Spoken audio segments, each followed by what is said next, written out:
আসসালামু আলাইকুম। তো আমাদের স্টারডেলটা যে স্টার্টারটি বান্ধা হয়ে গেছে এবং সম্পূর্ণ কানেকশন হওয়ার পরে ঠিক এরকম হয়েছে। এখন আমরা ডেকোরেশন করার পালা। আমরা কেবল টাইয়ের মাধ্যমে কেবলগুলোকে সুন্দর করে ম্যানেজ করে দিচ্ছি।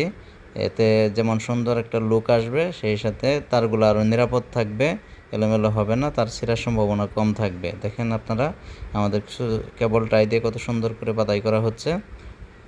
এবং কেবলটা দিয়ে বাদাই করাতে মানে জিনিসটা আরও পরিষ্কার এবং আরও সুন্দর এবং টেকসই হয়েছে।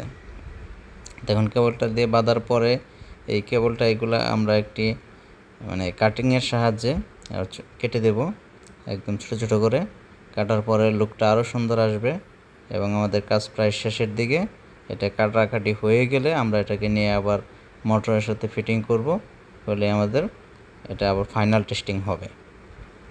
তো দেখতেই পাচ্ছেন আমাদের কেবলগুলো প্রায় কাটা শেষ এবং আমরা এটা এনে আমাদের মোটরের সাথে এটাকে স্থাপন করে দিয়েছি। দেখেন একদম পারফেক্টভাবে তারগুলি।